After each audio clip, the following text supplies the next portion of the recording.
সবাইকে স্বাগতম English grammar tense lesson 2 তে।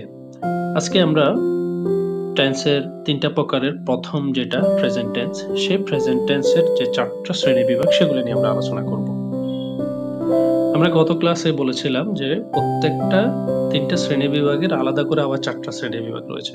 আজকে প্রেজেন্ট টেন্স বর্তমান কালে যে ৪ টা শ্রেণীবিভাগ আছে সেগুলো নিয়ে আমরা আলোচনা করি একটা করে। Present indefinite tense, present continuous tense, present perfect, present perfect continuous. তো আমরা আজকে আলোচনা করব প্রেজেন্ট ইনডেফিনিট সম্পর্কে। এবার আসুন প্রেজেন্ট ইনডেফিনিট টেন্সের সংজ্ঞাটা জেনে নিই। কোনো কাজ বর্তমানে হয় বোঝালে বা অভ্যাসগত কোনো সত্য বোঝালে বা চিরন্তন সত্য এরকম কিছু বোঝালে সেটাকে প্রেজেন্ট ইনডেফিনিট টেন্স বলা হয়। চলুন আমরা এক্সাম্পল দিয়ে সেটা ক্লিয়ার হয়নি। প্রথমে আমরা একটা স্ট্রাকচার সম্পর্কে জানি। আমরা এটা খেয়াল রাখবো যে প্রত্যেকটা টেন্সের শ্রেণীবিভাগের আলাদা একটা স্ট্রাকচার আছে। তো প্রেজেন্ট ইনডেফিনিট টেন্সের স্ট্রাকচার হচ্ছে subject plus main verb plus object. দেখুন সেটা কি? আমি ভাত খাই, আই ইট রাইস। এখন এখানে সাবজেক্ট অবশ্যই হচ্ছে আই। ইট মানে হচ্ছে খাওয়া, খাচ্ছি মানে কিছু একটা আমরা করতেছি, সেটাই হচ্ছে মেইন ভার্ব। আর রাইস যেটা সেটা হচ্ছে অবজেক্ট। এবার আসুন আমরা এক্সাম্পলে যাই। উদাহরণস্বরূপ আমি ভাত খাই, আই ইট রাইস। আমি ফুটবল খেলি, আই প্লে ফুটবল। আমি স্কুলে যাই, আই গো টু স্কুল। আমি বই পড়ি, তুমি বই পড়ো, ইউ রিড এ বুক।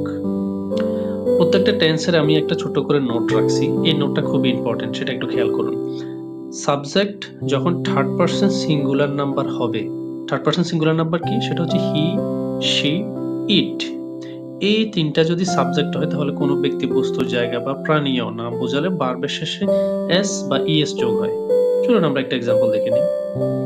উদাহরণ, অনেক বৃষ্টি হয়, ইট রেইনস এ লট। সে প্রতিদিন স্কুলে যায়, he goes to school everyday. দেখুন একটু আগে আমরা বলছিলাম আই গো টু স্কুল। এখানে যখন subject third person singular number আসছে হি, তখন গো এর সাথে, গোটা হচ্ছে মেইন ভার্ব, গো এর সাথে ইএস যোগ হয়েছে।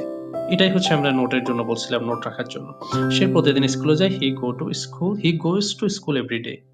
এরপর হচ্ছে সে প্রতিদিন রাত ১০ টায় ঘুমাতে যায়, he goes to bed at 10 PM every day. দেখুন এবার আমরা চিরন্তন সত্য সম্পর্কে জানি। আমরা প্রেজেন্ট ইনডেফিনিট এর যে সংজ্ঞা করছিলাম তখন বলছিলাম যে বর্তমানে কোনো কিছু করছে বুঝালে বা অভ্যাসগত কোনো কিছু এবং চিরন্তন সত্য। আমরা কিন্তু অভ্যাসগত একটা এক্সাম্পলও পাইছি। তারপরে বর্তমানে করতেছি সেটাও পাইছি। অভ্যাসগত কি ছিল? যেটা হচ্ছে প্রতিদিন হি গোস টু স্কুল এভরিডে। সে প্রতিদিন স্কুলে যায়। এটা একটা অভ্যাসগত এক্সাম্পল আমরা দিছি। কিন্তু চিরন্তন সত্য আমরা একটাও দেখি না। এখন আমরা জানি যে চিরন্তন সত্যটা কি জিনিস।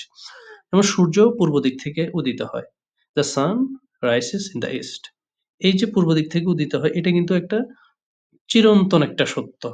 এটা কিন্তু অসত্য কেউ করতে পারবে না। এটা চিরন্তন সত্য। তো এই চিরন্তন সত্য যতগুলো আছে সবগুলা প্রেজেন্ট ইনডেফিনিট এর আন্ডারে পড়বে।